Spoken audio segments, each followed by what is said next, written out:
Unacademy. Let's crack it. Hello everyone, मेरा नाम है विनय मिश्रा और आप देख रहे हैं अनअकैडमी पॉलिटेक्निक एग्जाम। तो फाइनली आज के हम लोग 10th बोर्ड के लिए, यानी कि जो भी बच्चा इस बार 10th में है, 10th बोर्ड देने वाला है, तो उसके लिए बहुत ही बड़ी खुशखबरी है क्योंकि साइंस क्वेश्चन के एक सीरीज स्टार्ट कर रहे हैं हम लोग। ठीक है, कल से हालांकि ये लाइव भी हो जाएगा, बट अभी आज रिकॉर्डेड के फॉर्म में आपको दे रहे हैं मोस्ट आस्क्ड, यानी कि जो सबसे ज्यादा बार पूछा गया वही पीवाईक्यू हम लोग प्रीवियस ईयर क्वेश्चंस कराने वाले हैं इस सेशन में। ये सेशन में मैं फिजिक्स और केमिस्ट्री कुछ क्वेश्चन कराऊंगा, very short answer type question कराऊंगा जो एक नंबर में आते हैं, वन लाइनर भी कह सकते हैं, एक लाइन में दो लाइन में आपको जवाब दे देना होता है। ठीक है, उसके बारे में आज बात करेंगे, बहुत ही ज्यादा इंपॉर्टेंट क्वेश्चन होंगे। बाकी कल से लाइव होगा तो चैनल सब्सक्राइब करेगा ताकि आपको बोर्ड के एग्जाम आते आते आप बहुत ज्यादा क्वेश्चन के सीरीज को तैयार कर लो ताकि एग्जाम में जाके छाप के चले आओ। चलो शुरुआत करते हैं। अपने बारे में बताओ तो मेरा नाम है विनय मिश्रा और मैं यहाँ पे आपको फिजिक्स और केमिस्ट्री दोनों पढ़ाऊंगा। ठीक है, कल से जो लाइव सेशन सीरीज स्टार्ट हो रही है उसमें आप लोग जरूर अपना सहभागिता दें, अपना क्या उपस्थिति दर्ज कराएं, आए क्लास को जरूर अटेंड करें। 4 साल से ज्यादा का अनुभव है पढ़ाने का, कंसेप्ट और ट्रिक दोनों पढ़ाएंगे आपको। ठीक है, तो बात हम लोग मेनली करते हैं क्वेश्चन को लेकर के। मैंने बोला वन लाइनर क्वेश्चन होंगे, very short question, very short, यानी एक नंबर के क्वेश्चन को हम लोग पहले डिस्कस कर लेते हैं और कल से लाइव होगा तो कल जरूर आना, आप लोग टाइमिंग बता दिया जाएगा। कह रहा है, बहुत बढ़िया क्वेश्चन है, देखो जरा सा। कह रहा है कि state one basic difference between physical change and chemical change. Physical change और केमिकल चेंज में एक बेसिक डिफरेंस बताना है। और देखो इस प्रकार के क्वेश्चन आएंगे तो बहुत सारे बच्चे लगेंगे पोथी छापने, बहुत ज्यादा लिखने का प्रयास करेंगे। मैं आपसे कहूंगा ज्यादा लिखने का प्रयास आपको नहीं करना है। शॉर्ट क्वेश्चन है तो शॉर्ट ही आंसर देने का प्रयास करो। तो क्या कह सकते हो आप, मैं लिखने का तरीका आपको थोड़ा सा बता देता हूँ। आप लिख दोगे यहाँ पे इन फिजिकल चेंज, मैं आपको तरीका बताता हूं कॉपी में कैसे रिप्रेजेंट करना है। क्या लिखोगे, in physical change no new substances, no new substances formed. आपको पता है कि फिजिकल चेंज में क्या होता है, कोई नया सबस्टांस नहीं बनता है। ठीक है, बात समझ में आ गई। पानी से बर्फ जम जाता है और फिर जो बर्फ होता है पानी में कन्वर्ट हो जाता है, क्या एक तरह का फिजिकल चेंज हो गया। बात समझ में आ गई। हाँ। लेकिन अब केमिकल चेंज की बात करें, एक डिफरेंस बोला है तो आप लिख सकते हो क्या, इन फिजिकल चेंज, ऐसे करके भी आप डाल लगा सकते हो, नो न्यू सब्सटेंसेज फाउंड। अब क्या लिखोगे अगले लाइन में, अगले लाइन में लिख सकते हो यहाँ पे आप इन केमिकल चेंज। देखो लिखने का तरीका आपको बहुत अच्छा होना चाहिए, रिप्रेजेंटेशन बहुत अच्छा होना चाहिए। इन केमिकल चेंज, मैं आपको इसलिए मैं कहा कि मैं थोड़ा लिख के आपको बताता हूं। इन केमिकल चेंज में क्या होता है बाबू, कोई नया सबस्टांस बनता है, नया पदार्थ बनता है और नई प्रॉपर्टी के साथ। तो कह सकते हैं कि new substance are formed, new substances with new properties, with new properties are formed. बस, बहुत ज्यादा पोथी लिखने की जरूरत आपको नहीं है। अगर आपसे पूछता है कि हम बेसिक डिफरेंस बताओ तो आपको पता है फिजिकल चेंज में क्या होता है कि कोई नया सबस्टांस नहीं बनता है, बस उसके अवस्था परिवर्तन होता है, फिर उसी रिटर्न रिवर्सिबल होता है, फिर वो अपने अवस्था में चला आता है, अपने स्टेट में चला आता है। बट केमिकल चेंज में क्या होता है ना, परमानेंट चेंज होता है। आप वो भी लिख सकते हो, फिजिकल चेंज टेम्पररी चेंज होता है, केमिकल चेंज परमानेंट चेंज होता है। दूध से दही बनना, क्या दही से फिर दूध बना सकते हो, नहीं, तो क्या हो गया, केमिकल चेंज हो गया। बात समझ में सबको आ गई होगी। आज दूसरे सवाल पर चलते हैं। Name and state the law which is kept in mind when we balance chemical equation. यानी जब हम किसी केमिकल इक्वेशन को बैलेंस करते हैं तो क्या चीज हमारे मन में होना चाहिए, तो किन चीजों का हमें ध्यान रखना है केमिकल इक्वेशन को बैलेंस। नेम, कौन से लॉ हमें याद रखने चाहिए। तो आपको देखो, आप यहां पे लिखोगे आंसर, कॉपी में लिखने का तरीका ध्यान देना। दूसरा मैं यहां दूसरा लिखता हूं, क्या, दूसरा आंसर, फिर हेडिंग इसको देना है, फिर आपको क्या लिखना है, लॉ लिखना है। तो लॉ कौन सा है बाबू, आप सबको पता है क्या, law of conservation of mass, law of conservation of mass. Law of, basically सब लोग इंग्लिश वाले होंगे, वरना मुझे तो हिंदी भी आते हैं, दोनों लैंग्वेज में पढ़ा सकता हूँ आपको, कोई दिक्कत नहीं, बट लेकिन आपको इंग्लिश में लिखना है क्योंकि आप सीबीएसई बोर्ड से हो, और यूपी बोर्ड वाले बच्चे भी देख सकते हैं। ठीक है, तो क्या कौन सा लॉ लगेगा? Law of conservation of mass. क्योंकि आपको पता है इस लॉ में क्या होता है, इस लॉ में क्या कहता है, the mass can neither be created not destroyed in any chemical reaction. ठीक है, यानी कि अगर मैं बात करूं, कोई इक्वेशन हमने लिया, मान लो कि इक्वेशन हमने लिया ए और बी मिल करके मान लो सी बना रहे हैं। आपको ये पता है कि जो लेफ्ट हैंड साइड में जो पार्टिसिपेट करता रिएक्शन, मतलब लोग रिएक्टेंट बोलते हैं, समझने का प्रयास करना, क्या बोलते हैं बेटा? रिएक्टेंट बोलते हैं। और जो नया पदार्थ बनता है, जो नया सबस्टांस बनता है, इसे हम क्या बोलते हैं? प्रोडक्ट बोलते हैं। अगर एक केमिकल रिएक्शन बैलेंस कब माना जाएगा? जब दोनों साइड में इसका मास क्या हो? Equal number of atoms. ठीक है, समझना। तो यहाँ पे कौन सा लॉ लगेगा? Law of conservation of mass, कि मास क्या हो? दोनों साइड बराबर हो। यानी कि अगर मान लो कि ए अगर 1 kg है, अगर ए हमने मान लेते हैं, मानने में क्या आता है, ये एग्जांपल है, और बी हमने 1 kg लिया, तो सी भी हमारा कितना होना चाहिए? बोलो मेरे साथ। हाँ सर, 2 kg होना चाहिए। तो देखो ये भी 2 kg और ये भी 2 kg। तो क्या हो रहा है बेटा? यहाँ पे आप देखोगे रिएक्टेंट का मास बराबर प्रोडक्ट का मास, यानी क्या हम कह सकते हैं? LHS बराबर RHS। तो क्या हो गया? इक्वेशन है हमारा, इक्वेशन हमारा ये बैलेंस है। यहां तक बात सबको समझ में। अगर ऐसा क्वेश्चन बोलता है तो बस ये करके आप बता दो क्या? Law of conservation of mass. ठीक है, बस। उसके बाद चाहो तो थोड़ा सा डिफाइन कर सकते हो, मास can neither be created not destroyed, ऐसे करके कर सकते हो। क्या? Total mass reactant and product remain same होना चाहिए। ठीक, यानी टोटल मास होना चाहिए रिएक्टेंट और प्रोडक्ट में इक्वल होना चाहिए। हम किसी भी रिएक्शन को बैलेंस करने का सोच रहे हो तो ये हमारे माइंड में होना चाहिए। यही क्वेश्चन बोला, बस ज्यादा दिमाग नहीं लगाना क्या लिखे क्या लिखे। ये सेशन लाने का सबसे मेन मकसद कि आंसर राइटिंग को चेक करना, कैसे आप लिख रहे हो, क्या लिख रहे हो, ये बहुत मैटर करता है। मुझे पता है बहुत सारे बच्चे पोथी लिख देंगे, भाई 1 मिनट का टाइम जहां लगना वहां पे 1 घंटा 10 मिनट 15 मिनट क्यों बर्बाद करो, और भी तो क्वेश्चन करना है, इसलिए मैंने क्वेश्चन ऐसे लाया। एक एक नंबर क्वेश्चन कह रहा है डिफाइन अल्कलीज, कह रहा है define alkalis and give example. Alkalis क्या होते हैं बाबू, किसी को पता है? कुछ नहीं सर, अगर आपसे बोलता है तो आप सीधे लिखोगे यहाँ पे आंसर, आप लोग सीधे लिखोगे यहाँ पे आंसर। क्या लिखोगे भाई? जो भी बेस सॉल्युबल होते हैं वाटर में, उसे हम लोग क्या बोलते हैं? अल्कली ही बोलते हैं। जैसे NaOH हो गया, बात समझ। लेकिन लिखोगे कैसे? लिख सकते हो आप क्या कि water soluble bases, water soluble bases are क्या? Water soluble bases are called alkalis. बस हो गया जवाब, और एग्जांपल ले लो अल्कलीज। अब यहाँ पे फिर दूसरे पेन से हेडिंग एग्जांपल क्या हो जाएगा बाबू? NaOH sodium hydroxide. बताओ बात समझ में आ गई कि नहीं? बात समझ में सबको आ गई होगी। क्या कह रहा है सवाल? बहुत ज्यादा दिमाग आपको नहीं लगाना है। Water soluble bases are called alkalis, NaOH। Example में NaOH डाल सकते हो। यहां तक बात सबको समझ में आ गई, कोई डाउट किसी को नहीं होना चाहिए। पता है क्यों? क्योंकि मैं यहाँ पर बेसिकली देखो तो आंसर राइटिंग पर ज्यादा फोकस कर रहा हूँ कि आपको क्या लिखना है, क्योंकि बहुत ज्यादा पोथी भरने की जरूरत नहीं है। अब बात समझ में आ गई तो बोलो हाँ मेरे साथ। और कल से लाइव सेशन में जरूर देखो, पूरा 10th की गुत्थी सुलझाते हम लोग, पूरा 10th के साइंस के इंपॉर्टेंट सारे क्वेश्चन ही कर लेंगे, पूरा सीरीज ही स्टार्ट कर रहे हैं कल से। ठीक है, तो जरूर हमारे साथ, सिर्फ क्वेश्चन ही नहीं, बाकी बहुत सारी चीजें हम लोग आपसे वो करने वाले हैं। ठीक है, चल अब मैं चौथे क्वेश्चन पे आता हूं।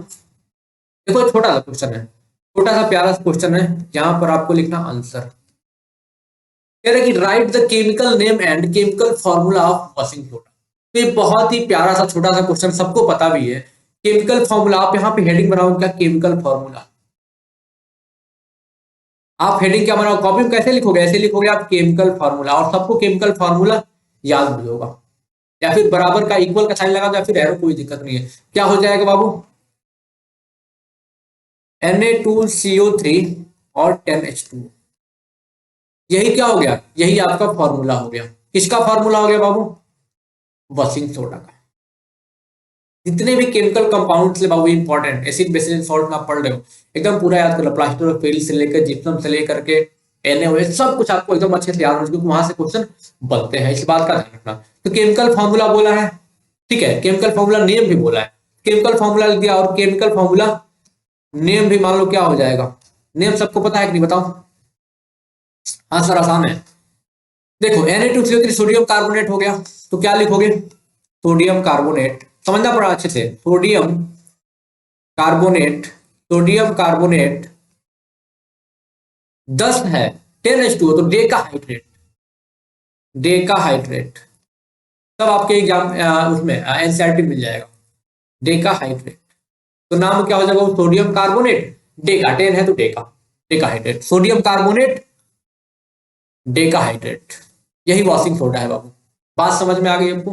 कैसे लिखना है आपको ये मैं बेसिकली आपको समझाने का प्रयास कर रहा हूँ, बहुत ज्यादा दिमाग नहीं लगाना है, जितना कह रहा हूं उतना लिखो बस। अगला क्वेश्चन देखो, कितना प्यारा सा क्वेश्चन बोला है। हम लिखेंगे, देखो थ्योरेटिकल है, एमसीक्यू नहीं है ये, 10th बोर्ड के लिए बहुत ही इंपॉर्टेंट है और कई बार रिपीट वैसे मैं ये पढ़ा रहा हूं आपको, ठीक है। यहाँ पे लिखा हुआ है, देखना जरा सा, कह रहे कि YHCl is stronger acid than acetic acid. आपको पता भी है कि जो HCl होता है वो स्ट्रॉन्गर एसिड होता है एसिटिक एसिड में, ठीक है। क्यों होता है ऐसा? देखो एक नंबर के क्वेश्चन आएंगे, 2 लाइन में आपको निपटा देना, बहुत ज्यादा दिमाग नहीं रखना है। मैं आपको पहले बता देता हूं, आपको क्या करना है, लिखना है कि HCl is completely ionised in aqueous solution, यानी एक्वस सॉल्यूशन में HCl क्या होता है? कंप्लीटली आयोनाइज्ड, टूट जाता है। लेकिन एसिटिक एसिड ये पार्शियली आयोनाइज्ड होता है। एसिटिक एसिड का फॉर्मूला सबको पता है ना? हाँ सर पता है, CH3COOH, ये कॉमन नेम है इसका बाबू। आईपीसी नेम क्या हो जाएगा बाबू? बताओ, इथेनोइक एसिड। क्या हो जाएगा? इथेनोइक एसिड, क्योंकि CH3COOH है, क्या हो जाएगा? Ethanoic acid.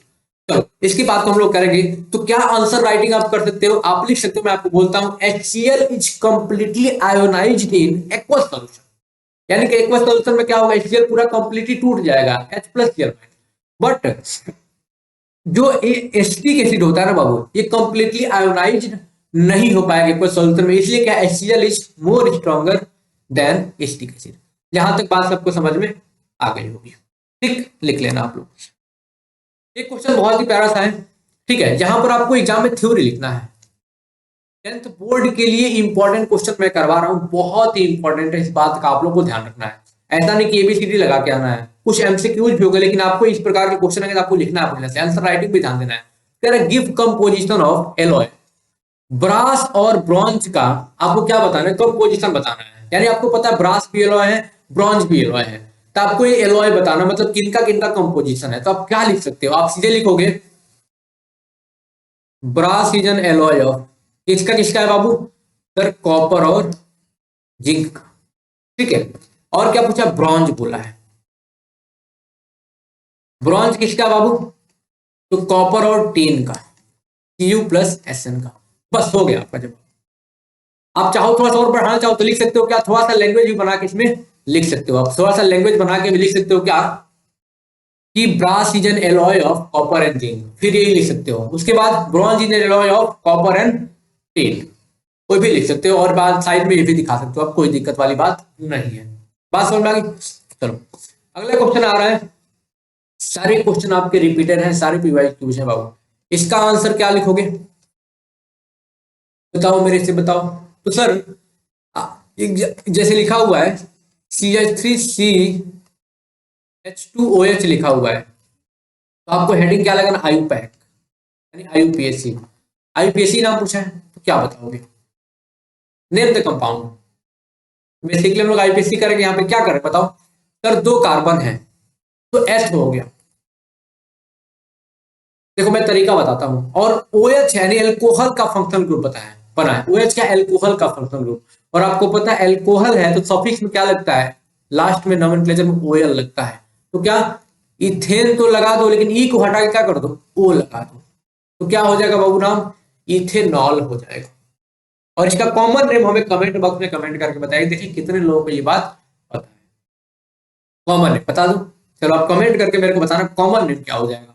तो आप लोग क्या करना एग्जाम में, IUPAC लिख के ये डाल देना, और कॉमन नेम लिख करके जो होगा आपको पता है जरूर पिन करना और बताना, कमेंट करना, ठीक है। चलो अगला क्वेश्चन है, why which element exhibit the property of catenation to maximum extent and why? तो बाबू देखो वेरी शॉर्ट आंसर है, 1 से 2 लाइन में आपको निपटाना, और 10th बोर्ड के लिए बहुत ज्यादा इंपॉर्टेंट है क्योंकि वहां पे एमसीक्यूज होता नहीं, आपको लिखना पड़ेगा। तो क्या लिखोगे बाबू, तो आप यहाँ पर आंसर डालोगे कार्बन, क्योंकि आपको पता है मैं कार्बन एंड कंपाउंड से लिया हूं, ये क्या डालना है आपको, कार्बन। और कार्बन है क्यों, तो आपको यहाँ पे बताना पड़ेगा it can form strong covalent bond with other carbon atom due to small size. ठीक है, इसलिए क्या होता है, कैटिनेशन की प्रॉपर्टी शो करता है। अब सोचो कैटिनेशन की प्रॉपर्टी होती क्या है, सबको पता होगा कैटिनेशन क्या होता है सर, कार्बन के एलिमेंट अपने खुद के एटम से क्या एलिमेंट से जुड़ते जाते हैं, जुड़ करके साइकिल बनाएंगे, रिंग बनाएंगे, ब्रांच बनाएंगे, क्या देखो ये ऐसे ही खुद जुड़ते जाते हैं, तभी तो इतने ज्यादा कंपाउंड बना पाते हैं। ये क्या है, कार्बन के एटम से, खुद के कार्बन के एटम से लिंक होना, self linking property of carbon atom is known as catenation. मतलब कार्बन के लिए, बाकी किसी एलिमेंट के लिए अलग अलग होता है। ठीक है, मैंने यहाँ पे कार्बन नाम लिया, जैसे मैंने कार्बन का नाम दे दिया। जहां तक बात सबको समझ में आ गई, तो क्या लिखोगे एग्जाम्पल में, सॉरी आंसर में क्या लिखोगे आप लिख दोगे क्या, कार्बन। लेकिन क्यों, तो कार्बन क्या करता है, carbon because it can form strong covalent bond with other carbon atom, बना सकते हो आप आराम से। तो यही आपको लिखना है, ड्यू टू स्मॉलर साइज, और साइज भी क्या होती है इसकी, छोटी होती है। यानी कि कार्बन का एटॉमिक नंबर आपको पता है बाबू 6 होता है, तो एटॉमिक नंबर क्या है 6, यानी कि साइज इसकी छोटी है, तो क्या करता है स्ट्रॉन्ग कोवेलेंट बॉन्ड बनाता है इसीलिए कैटिनेशन को ये शो करता है। आराम से लिख लोगे। आ जाओ अगले सवाल, state laws of reflection, state laws of reflection, बताओ क्या हो जाएगा। लॉज ऑफ रिफ्लेक्शन सबको पता होगा, रिफ्लेक्शन और रिफ्रैक्शन तो खूब पढ़ा होगा। रिफ्लेक्शन क्या होता है, bouncing back of light in safety. भाई मान लो कि ये कोई सरफेस है, मान लो कि मिरर ले लिया हमने, आपको पता है कि यहाँ पर कोई लाइट ऐसे पड़ा, इसे हम लोग इंसिडेंट रे बोलते हैं। क्या बोलते हैं बेटा, इंसिडेंट रे। और इसी फिर क्या, इसे टकरा करके वापस चला गया, ये रिफ्लेक्टेड रे। ठीक, तो और यहाँ पे एक नॉर्मल होता है, क्या होता है बेटा, ये नॉर्मल, सीधा बना, नॉर्मल होता है। और नॉर्मल और इंसिडेंट रे के बीच में जो एंगल बनता है उसे हम लोग इंसिडेंट एंगल बोलते हैं, और इसके बीच में नॉर्मल और रिफ्लेक्टेड रे के बीच में जो एंगल बनता है उसे रिफ्लेक्टेड रे बोलते हैं। ठीक है, बात सबको पता है। तो पहला रूल क्या कहता है, आप लिखोगे यहाँ पे, पहला रूल लिखोगे क्या कि देखो कहाँ गया भाई पॉइंटर, हाँ, इंसिडेंट रे, रिफ्लेक्टेड रे और normal lie on the same plane, ये कहीं प्लेन पर क्या कर रहा है, ये लाई कर रहा है। कौन, इंसिडेंट रे, रिफ्लेक्टेड रे और नॉर्मल। तो क्या कह सकते हो, incident ray, reflected ray and normal lies on the same plane. Same plane का मतलब क्या हुआ, समझो जरा। जैसे मान लो कि हाँ मोबाइल, चलो मोबाइल की एग्जांपल लेता हूँ, ये मोबाइल है हमारा। ठीक, अब जो ये मोबाइल है, तो ये पूरा इसका एक प्लेन है, क्या है, ये पूरा एक प्लेन है। अरे उसको छोड़ो, ये मेरा हथेली है ना, ये पूरा प्लेन है। मान लो कोई इंसिडेंट रे यहाँ से आया, ठीक है, और मैं दूसरा लेता हूँ, और यहाँ से निकल गया, यहाँ से ये मतलब कि बाउंस बैक हो गया। अब यहाँ पे कोई नॉर्मल ये बनेगा, ये नॉर्मल बनेगा, तीनों क्या एक ही प्लेन पे, तीनों क्या एक ही प्लेन पे तो आ रहा है ना। यही क्या कहलाता है, ये पहला रूल कहलाता है आपका, पहला लॉ है रिफ्लेक्शन का। और दूसरा रूल क्या है वो, देखो जितना एंगल आई होगा उतना एंगल आर, यानी कि angle I equals angle R हो जाएगा, ये दूसरा रूल हो जाएगा। तो आप लोग एग्जाम में कैसे लोगे, first rule of reflection and second rule of reflection, ऐसे करके लिख लोगे आप। तो अगला क्वेश्चन फिजिक्स से ही है, इलेक्ट्रिसिटी से क्वेश्चन आ गया है, इसके पीछे वाला लाइट से था, प्रकाश से था, आपको पता है। कह रहा है list any two factors on which resistances of a conductor depends. ठीक है, कह रहा है कि कोई ऐसा दो फैक्टर बताइए जिस पर रेजिस्टेंस किसी कंडक्टर का डिपेंड करता है। देखो आपको लिखना है यहाँ पे आंसर। ठीक है, तो आप लिखोगे क्या, मैं तरीके बताता हूँ लिखने का। यानी कि resistance of a conductor depends on, लिख लेना आप लोग, ऐसे लिखना, मैं लिख के बता देता हूँ। रेजिस्टेंस ऑफ कंडक्टर, चलो रेजिस्टेंस ऑफ कंडक्टर, मैं लिखने का भी तरीका बता देता हूँ। Resistance of conductor depends on, ऐसे लिखना आप लोग, डिपेंड्स ऑन, पहला ए लिखो या फिर वन लिखो। पहला क्या, लेंथ ऑफ कंडक्टर,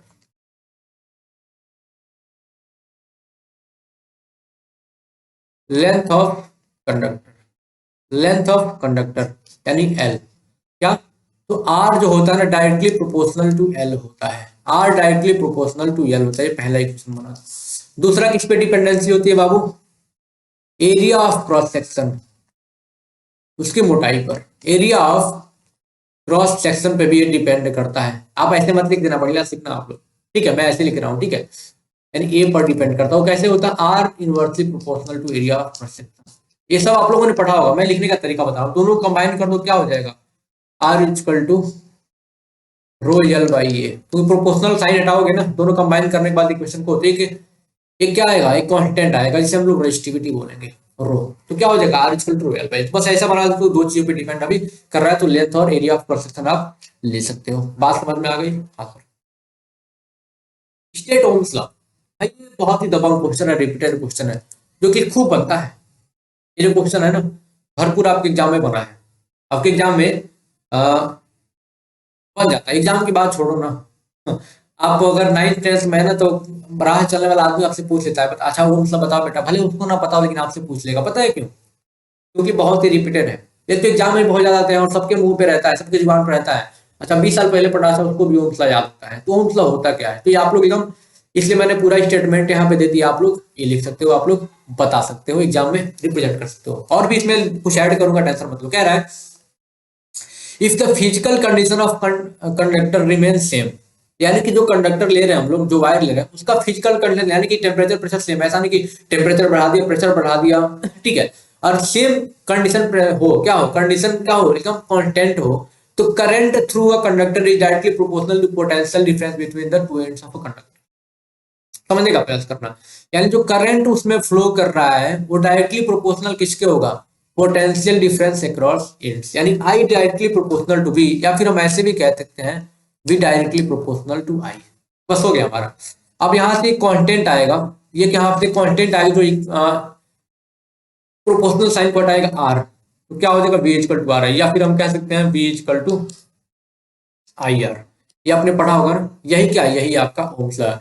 और ये ओम्स लॉ बताने का एक मकसद और भी रहा मेरा कि यहाँ से क्वेश्चन न्यूमेरिकल बन जाते हैं। देखना एक न्यूमेरिकल आपके एग्जाम बन जाएगा, इससे क्वेश्चन बन जाएगा। मान लो कि बी दे देगा आपके पास, मान लो बी आपके पास, मान लेते हैं कि 10 वोल्ट दे दिया, ठीक है, और करंट आपके पास 2 एम्पियर दे दिया, ठीक है, तो आपसे क्या इसलिए आर पूछ लेगा, रेजिस्टेंस बताओ उसमें कितना होगा। तो क्या करोगे सर, आर तो बताया नहीं, बताया तो इसको बना लो ना, आर इक्वल टू क्या हो जाएगा सर वी अपॉन आई, इतना तो मैथ आता होगा ना, बना लो।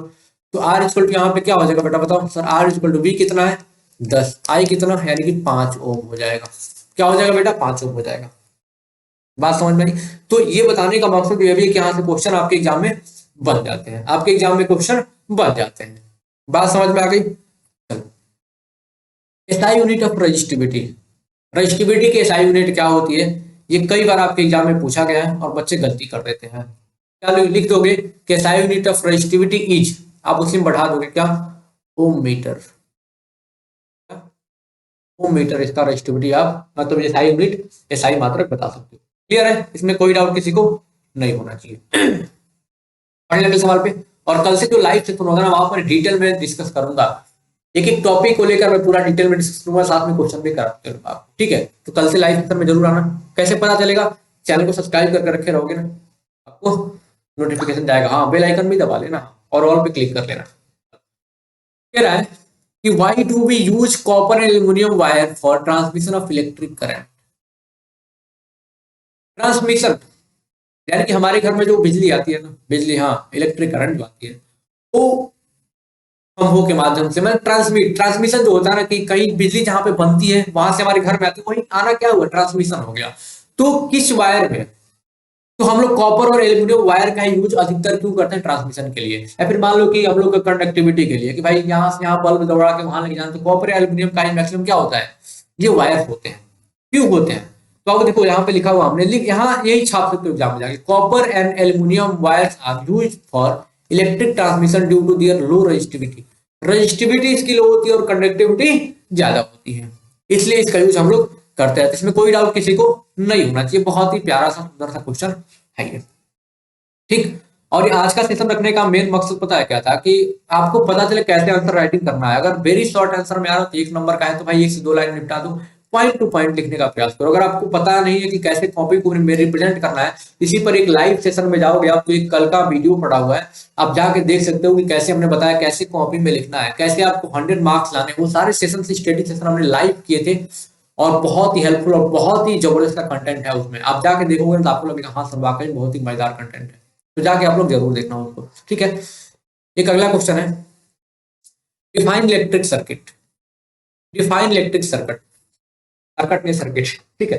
तो इलेक्ट्रिक सर्किट को डिफाइन करना और क्या है, distinguish between open and close circuit. ये बहुत ही प्यारा सा क्वेश्चन है और बच्चे पता है क्या, ओपन और क्लोज सर्किट में परेशान, यहाँ पे उल्टा होता है, ऑन और ऑफ का मतलब थोड़ा सा उल्टा होगा, यहाँ पे समझाऊंगा मतलब। आप लिख सकते हो, मैंने आंसर यहाँ पर लिख दिया है कि electric current is the arrangement in which electric current can flow when circuit is switched on. यानी कि एक ऐसा सर्किट जिसको हम पूरा क्या ऐसा अरेंजमेंट बनाया है कि जैसे ही स्विच ऑन करें तो वहां पे करंट फ्लो होना स्टार्ट कर दे, उसे हम क्या बोलेंगे, सर्किट बोलेंगे, ठीक है। जैसे मान लो ना कि यहाँ पर मान लो कि हमने बल्ब लगा दिया, ठीक है, यहाँ पर बल्ब लगा दिया और यहाँ पर एक बैटरी लगा दिया, और ये वोल्ट मीटर लगा दिया मान लेते हैं, और यहाँ पर एक बैटरी लगा दिया।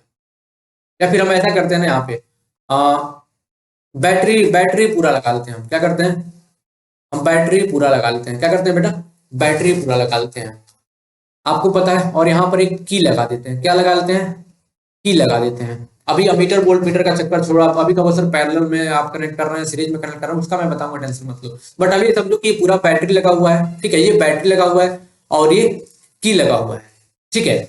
अभी हमारा क्या है, ये बल्ब है, तो जलेगा, जलेगा, स्विच ऑन करेंगे जलेगा, तो वही सर्किट बन के तैयार। वही मैं सर्किट समझाने का प्रयास कर रहा था। कह रहे in open circuit there is no flow of current. अगर ये ओपन होता, अगर ये ओपन होता तो सर्किट से करंट फ्लो नहीं करता, यानी कि करंट जब switch off. In close circuit current flows in switch on, यानी जब स्विच ऑन करेंगे तो क्लोज, क्योंकि करंट होता है क्लोज पाथ में फ्लो करता है। करंट क्या करता है बाबू, क्लोज पाथ में फ्लो करता है, यानी पाथ अगर क्या है क्लोज नहीं है तो करंट फ्लो नहीं होगा। अब मेन समझते हैं समरी क्या है आज का। मैं बेसिकली समरी क्या बताऊं, देखो साइंस का रिपीटेड पीवाईक्यू हमने आज किया 10th बोर्ड के लिए, साइंस का था। और मैं आपको बता दूं कल से लाइव चलेगा, पूरा डिटेल सेशन चलेगा, ठीक है। तो जो भी एक महीने का 25 दिन का 30 दिन का जो भी आपके पास वक्त बचा होगा ना बोर्ड एग्जाम के लिए, तो आप लोग आओ हमारे पास इस चैनल पर, आपको बोर्ड की पूरी प्रिपरेशन हम लोग करवाएंगे। साथ में आप पॉलिटेक्निक में तो करना ही है, तो भाई सारा तैयारी यहाँ पे मिल ही जाएगा आपको, ठीक है। तो पहली बार आए चैनल को सब्सक्राइब करिएगा, सपोर्ट करिएगा, ताकि हम लोग बोर्ड में टॉपर प्रोड्यूस कर सके और फिर वहां से यहाँ पर आने के बाद पॉलिटेक्निक की तैयारी पूरी हम लोग साथ में कर सके, ठीक है। तो बस आपको यही कहूंगा कि सपोर्ट करिएगा। Thank you so much and wish you all the best for your examination. Live session के लिए कल से हमारे साथ जुड़िए। Thank you so much. Unacademy. Let's crack it.